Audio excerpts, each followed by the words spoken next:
I want to take you to a story that's happening live now in Amsterdam. Police have been clashing with protesters in the Dutch capital. Several people have been arrested. Security forces are trying to prevent demonstrations. There's a 3-day ban on protests starting Friday following violence between supporters of Israeli football club Maccabi Tel Aviv and Palestinian Solidarity supporters. We can join Vaessen, who's with us now from Amsterdam. We've been looking at pictures of the huge police presence that has been there in Dam Square particularly. Tell us about what's been happening, Steph.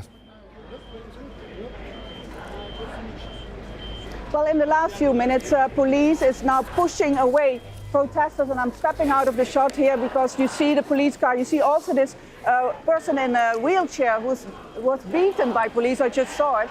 And they are pushing all the protesters into this very famous business shopping street because they are trying to clear this Dam Square of a protest that was banned because the mayor of Amsterdam has banned all protests for the whole weekend after these riots happened on Thursday night between Maccabi hooligans from Tel Aviv and people in Amsterdam. And that had a lead up of a couple of days where also this Maccabi supporters were very vocally and violently present in Amsterdam. There were attacks on houses with Palestinian flags, there were racist songs, genocide glorifying songs. And then there was this attack from people in Amsterdam, Palestine Solidarity protesters who also clashed with the Maccabi hooligans. There were several injured.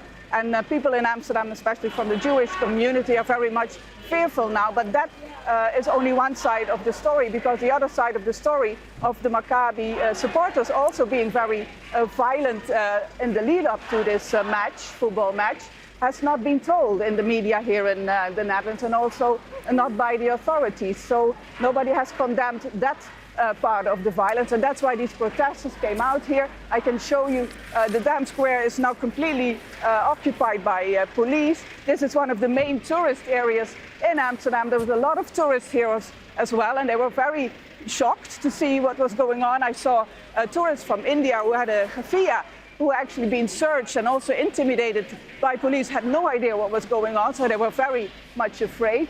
And this is also very unique to Amsterdam, that there is a ban on protests, because of course we see in the last year a lot of Palestinian solidarity protests here, but now this is not allowed anymore. So there was a court case this morning challenging this ban.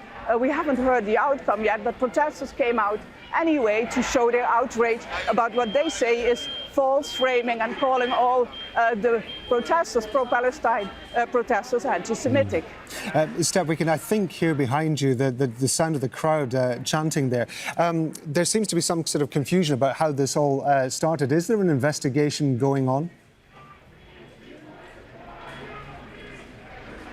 There is an investigation going on, but the mayor of Amsterdam and the authorities didn't wait for this investigation. They immediately said that the rioters were anti-Semitic. The word pogrom was even used here, a persecution of Jews, which we know, of course, from the Holocaust. There were comparisons made with the Holocaust of what happened here on Thursday night. And what happened was that indeed some Israeli supporters and other people in the city were chased down by angry people here in Amsterdam after they felt they were provoked for days.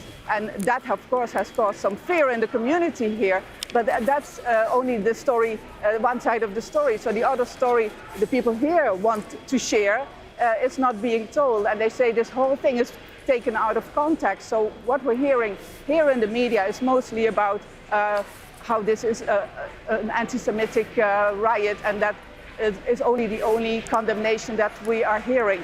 And that's why there's so much frustration on the streets of Amsterdam. People want to vent their anger about what's going on in Gaza, and they feel they are now being silenced. Vaessen in Amsterdam. Steph, thank you very much indeed. Make sure to subscribe to our channel to get the latest news from Al Jazeera.